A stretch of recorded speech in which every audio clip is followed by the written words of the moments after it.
You are now listening to the War Report Podcast Network.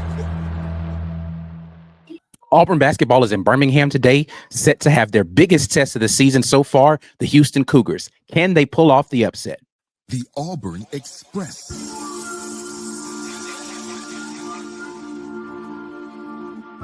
You are now listening to the War Report Longtown Podcast.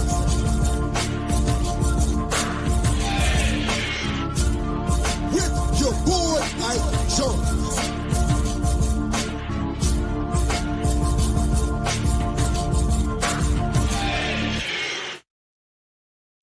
Let's go. Let's step inside a Lobtown, part of the Auburn Express, powered by the War Report. Go ahead and turn us on, turn us up. We are ready to get this thing started. Auburn versus Houston today, set for 2 p.m. inside of Legacy Arena in Birmingham, Alabama.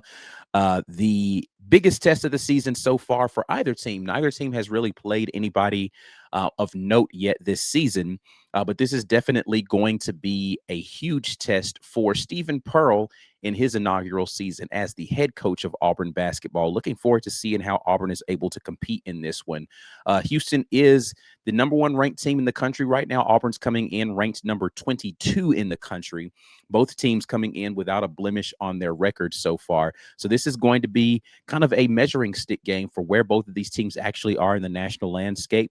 I've looked at both teams. Of course, I've watched all 3 of Auburn's first games, and there's some definite places where Auburn can get better. Houston has looked good versus all those teams, but it's hard to gauge really how good they are because the competition that they were playing against has not been spectacular. When you look at the numbers just on their face, statistically, points per game, Auburn averaging 94.3. They've scored 90 points in each of the first 3 games of this season. Houston is averaging 72.7, but this is not a team that wins by scoring. They win on the defensive end, and it's evidenced by their defense. Opponents are only scoring 50 points per game so far. Auburn giving up 69.7, a respectable 69.7, but still an entire almost 20 points more per game that Auburn is surrendering to opponents. Houston shooting a little bit worse from the field, 64% to Auburn 69%. Both of those numbers are wrong. 43%. I don't know what I was looking at. 43% to Auburn's 49%. 73.7% from the free throw line is Houston, while Auburn is shooting just 71%. Neither of those are particularly great. Auburn gets to the free throw line quite a bit more than Houston does so far this season, so it's going to be interesting to see how Auburn is able to attack Houston and whether or not they can get them in some foul trouble to be able to neutralize some of what Houston wants to do. From the three-point line, neither team is shooting particularly good. Both of them around 28%. Houston 2/10 of a percentage point better at 28.6 versus the 28.4 for Auburn so far this season. So again, it's not something where Auburn is overwhelmed in the numbers, but the defensive side is really what's going to be the story of this game for me, for both of these teams. Can Auburn defend? You heard Stephen Pearl. Well, if you haven't heard Stephen Pearl, he has comments that are available previewing this game. Full commentary is on our channel. You can take a look at that video.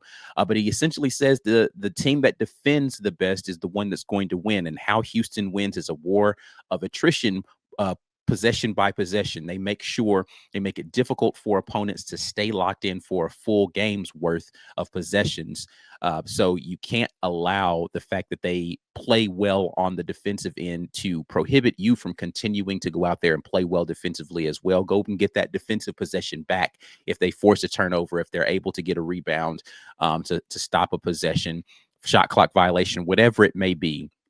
Make sure that you defend on your end to make sure that Houston is not just kind of slowly, pulling away from you because they're getting stops on one end and then they're going down and scoring on the other end at a higher rate than you are. So it's definitely going to be about that. Auburn's going to need to have some dynamic point guard play in this one. And that's really, for me, where this begins, right? Because I think strategically what Houston is going to do is 2 things,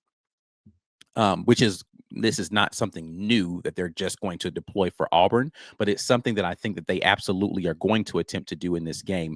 And that's number one, they're going to blitz any screens that are happening out front.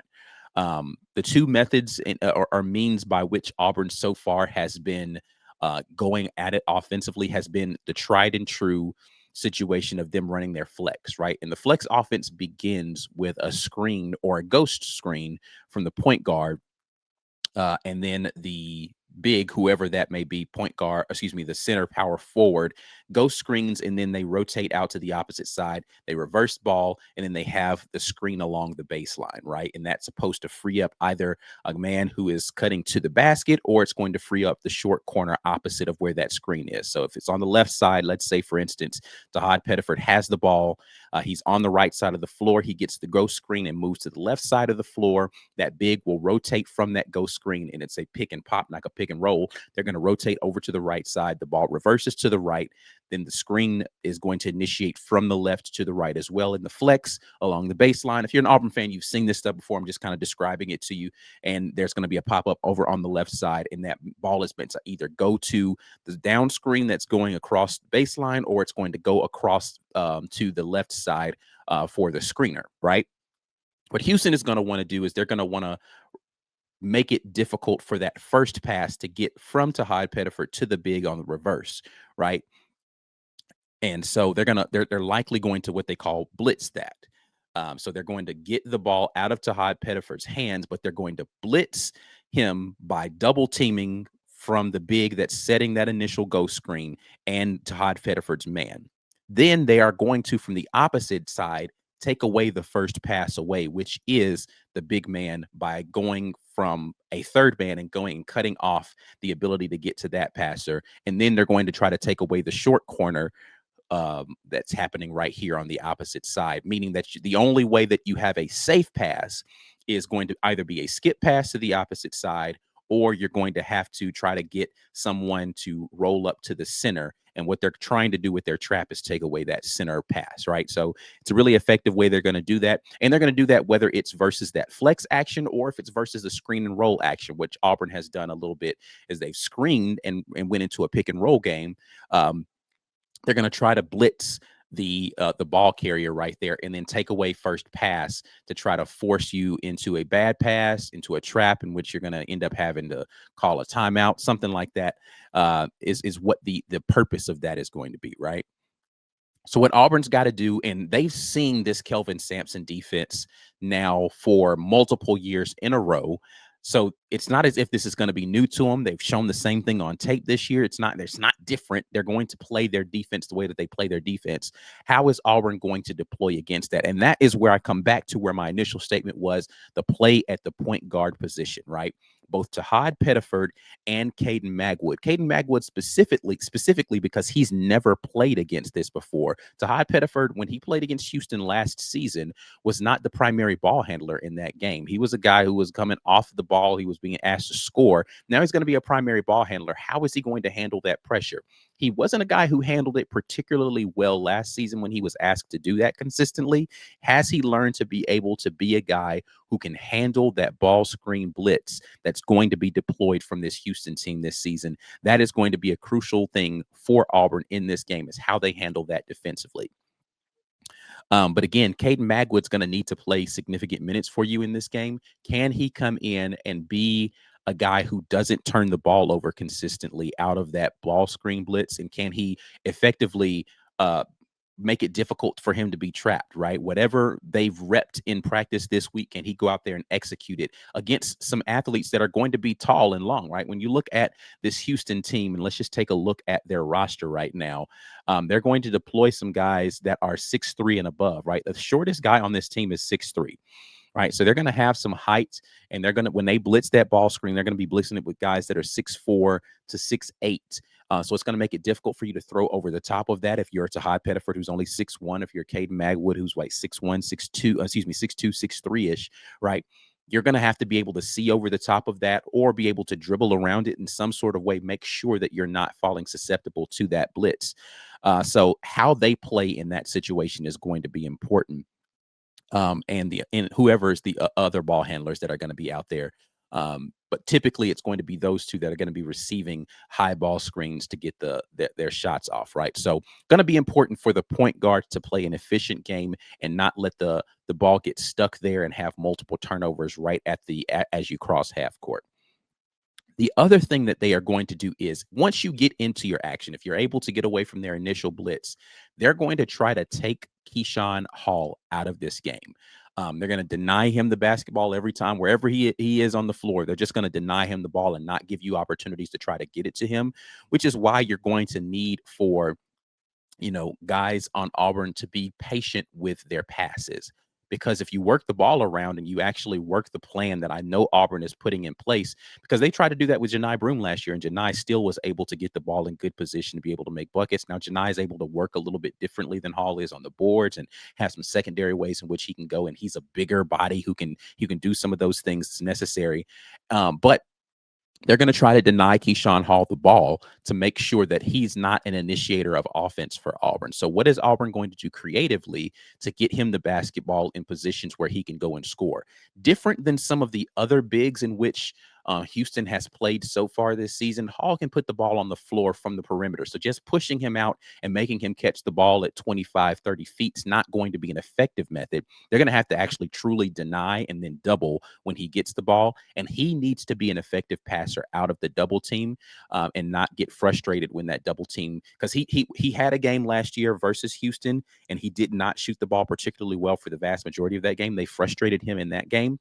Can he be better and more patient on the offensive end and find open players once the double teams come to him and know, all right, this is typically how they're going to be doubling. This is where I need to go with the basketball to be able to be effective. And can you adapt to that as the game goes along? So those are things I expect to see defensively from Houston for the vast majority of this game.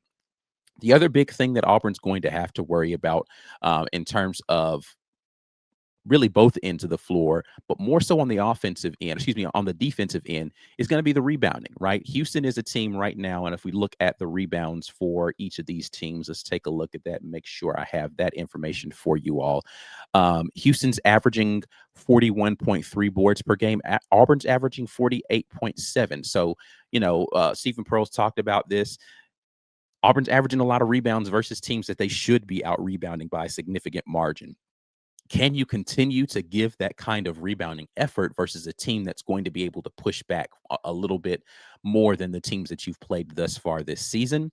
That's going to be a testament for this game of how this game is going, is how the rebounding margin is going, because Houston's going to frustrate you, particularly with the fact that, again, this is something that Stephen Pearl talked about. They might not actually get to the board. What they're going to try to do is, if I'm being boxed out, I'm just going to jump with you and then try to tap the ball back out to a guard who is, awaiting. So if a guard takes a long shot and the ball goes up and I'm not in position to rebound it, I'm not going to try to go up and board it. I'm just going to try to go up and slap the ball backwards, and hopefully one of my guards will be able to get the carom off of that long tip out. So that's something that Auburn has to be able to guard against. And, Stephen Pearl talked about all 5 players have to put a body on someone. You can't just be caught standing around watching. When the shot goes up, go find a body and put your body on them so that when that loose ball eventually goes out there, you're able to control that because you have your guy under control. That's going to be crucial for Auburn to limit the number of additional offensive possessions that Houston is going to get. When you talk about the defensive side against this Houston basketball team, they haven't shot the ball great this season, but there are guys who can absolutely go off for them. When you look at them statistically, the leading scorer for this team is Emmanuel Sharp, and he is an absolute sharp shooter. Like, he can go out there and shoot the ball. He's shooting 40% from 3 so far this season, 83.3% from the free throw line, a 50% field goal shooter. He is an effective, efficient scorer that can go out there and fill it up for them. He's averaging 17.3 points per game so far this season. That doesn't seem enormous, but that's a respectable number for a college basketball player who's averaging 28 minutes per game. So he can go out there and he can fill it up. And he's going to be someone who's going to take long threes, contested threes, and he's going to be a dog getting downhill. He is absolutely going to be someone Auburn needs to make sure that they've identified on the basketball floor at all times.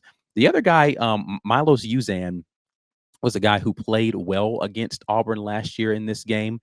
And he's a guy who's going to go out there and be able to facilitate for them. He's their leading assist guy at 4.7 assists per game, but he can score a 3-level score for them. He likes to shoot corner threes, so he'll post up out there on the corner and really be able to knock those down. He's somebody who they're going to have to make sure that they're keeping an eye on. And then Chris Sinak Jr. Is the leading rebounder, 9 rebounds per game, but he is also the 4th leading scorer on this team, but he's a scorer.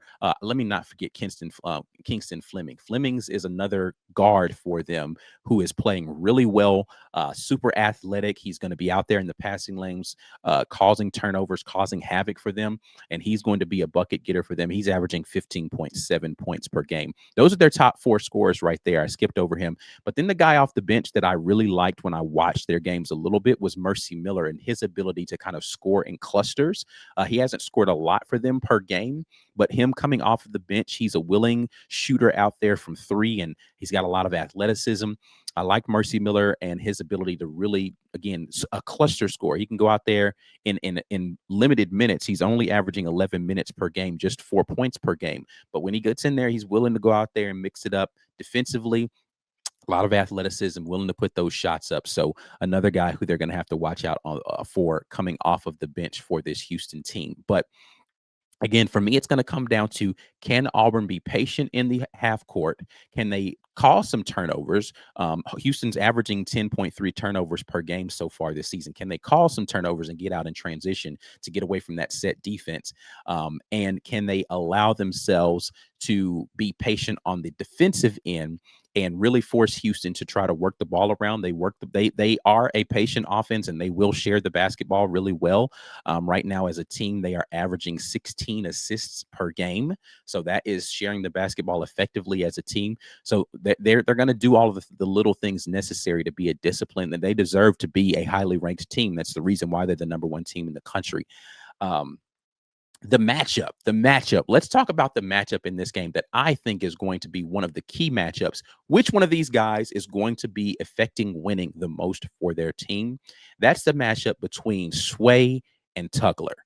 Those two, to me, are the X factors in this game for their teams. Who is going to be able to stay on the floor the most, meaning stay out of foul trouble, and who's going to impact winning in the best way, because both of them have very similar ways in which they impact winning. Tuggler is averaging right now on the season, let's see, he is 10 points per game, 2.3 steals per game, 3 blocks per game, 1.3 assists per game.